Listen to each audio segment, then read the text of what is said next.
Olá, hoje eu vou falar de Abacuque 3, que fala da oração do profeta Abacuque sobre a forma de um canto. E começa dizendo: Ouvi, Senhor, a tua voz e temi. Aviva, ó Senhor, a tua obra no meio dos anos. No meio dos anos a notifica. Na ira lembrar-te da misericórdia. Aqui o capítulo 3, ele inicia com o profeta Abacuque pedindo a Deus compaixão para com Judá durante esse período de cativeiro, a fim de que o povo ele pudesse ser espiritualmente avivado e restaurado. Ele assume a postura de submissão de quem se humilha perante a Deus e pede com ânsia de coração que Deus haja em seu favor, reconhecendo a sua total dependência nele, mas que ao mesmo tempo em que ele pede, ele tem a confiança de que o Senhor Deus pode dar ouvido ao seu clamor, não por quem ele é, mas pelo fato de Deus ser um Deus de amor e de misericórdia. E o texto diz: quem veio de Temã e o Deus veio de Temã e o santo do monte de Parã, Sela. A sua glória cobriu os céus e a terra encheu-se do seu louvor. E o seu resplendor era como a luz. Raios brilhantes saíam da sua mão, e ali estava o esconderijo da sua força. Adiante dele ia a peste, e os raios de fogo sob os seus pés. Parou e mediu a terra, olhou e separou as nações, e os montes perpétuos foram esmiuçados. Os outeiros eternos se encurvaram. O andar eterno é seu. Vi as tendas de Cusã em aflição, as cortinas da terra de Midian tremiam. Primeiro eu quero dizer que a expressão Sela, que várias vezes aparece nesse capítulo, é porque o texto foi feito na forma de um cântico. Então, quando se diz Sela, quer dizer que ali está sendo o final, uma parte em que há um momento de suspiro na exposição da expressão musical. Bom, nessa parte aqui do texto, Abacuque descreve que Deus veio de Temã. Ele, com essa expressão, ele está dizendo que Deus veio de um lugar que fica localizado ao sul da província, da principal cidade de Edom. E ao citar e o santo do monte Parã, que o lugar onde o Senhor apareceu foi em uma montanha no deserto de Parã, ao sul da terra prometida, onde os israelitas eles acamparam ao deixarem o monte Sinai, um lugar onde o Senhor se manifestou em toda a sua glória sobre os israelitas no deserto. Lugar que foi tomado pelo louvor dos israelitas a Deus. Mas que enquanto Deus se manifestava em glória e cuidado para com aquele povo, ao mesmo tempo ele direcionava em direção a Israel o seu julgamento quanto ao seu comportamento parecido às nações idólatras, com o seu juízo manifestado na natureza. E depois de sua passagem por aquele lugar entre os israelitas, vinha a praga, ou seja, desastres mortais. Isto mostra que Deus tem o domínio sobre a terra e tudo que nela há.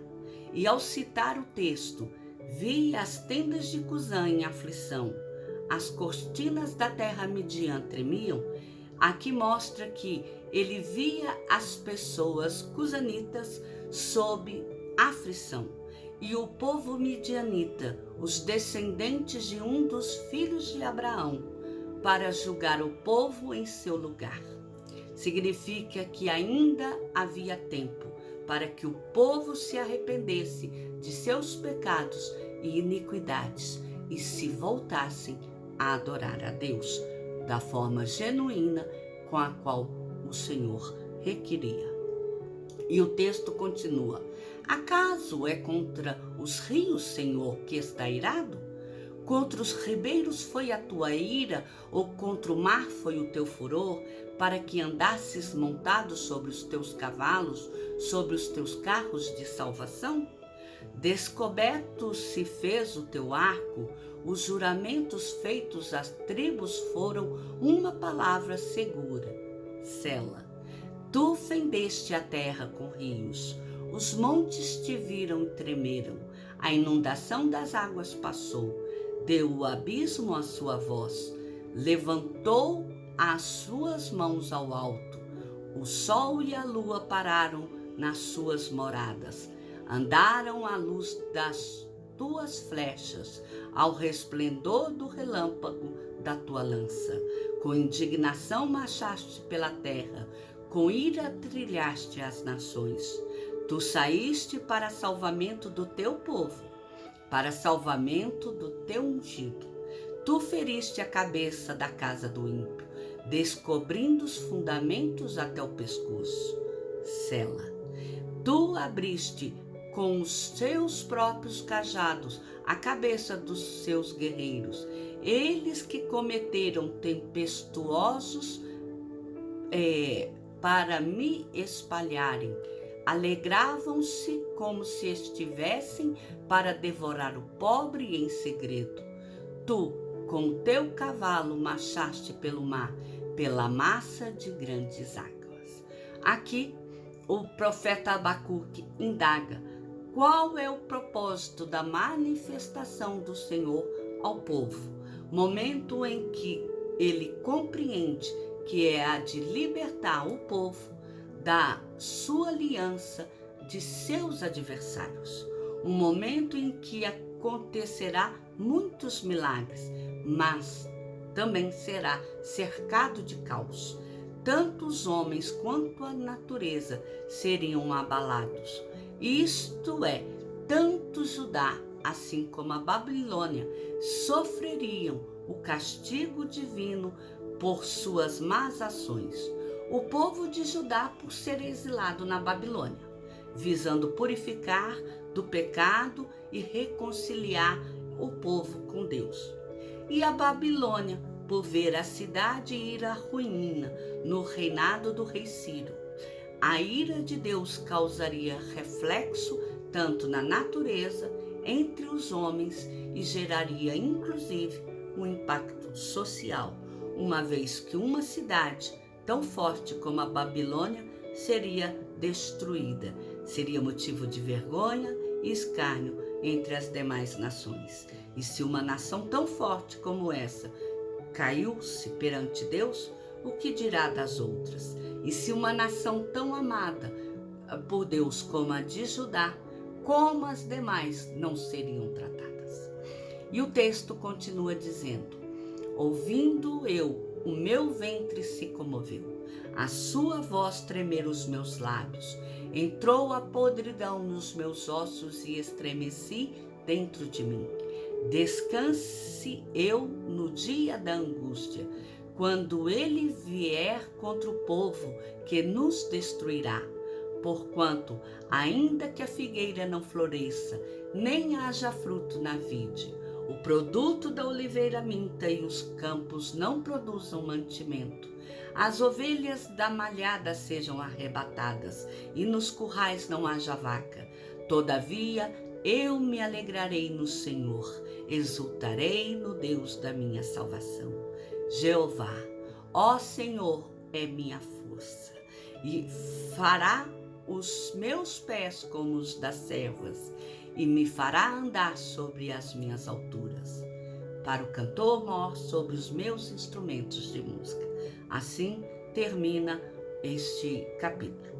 E, dando sequência ao texto, o profeta Abacuque ele demonstra quão aterrorizado ele ficou ao ouvir que Deus usaria a Babilônia como um instrumento para disciplinar o povo de Judá. Porém, ao mesmo tempo, ele se alegra e deposita sua confiança no agir de Deus, na espera da salvação do povo separado por Deus. Mesmo que ele passe por momentos em que ele não consiga contemplar a maravilha do Senhor, ele crerá e que ela virá sobre ele, sobre o povo de Judá. Toda a sua confiança e força estará firmada nas palavras ouvidas do Senhor, mesmo diante das dificuldades, porque Deus não é um Deus que fala e deixa de cumprir aquilo que ele diz. E a fé será o único lugar em que ele e todo o povo de Judá poderá se abrigar. Estando ali, eles estarão certos da salvação que o Senhor Deus proverá. Esta foi a mensagem do capítulo 3, que por sinal também foi o último capítulo do livro de Abacuque.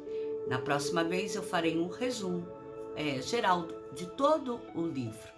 Que Deus abençoe e te guarde. Amém?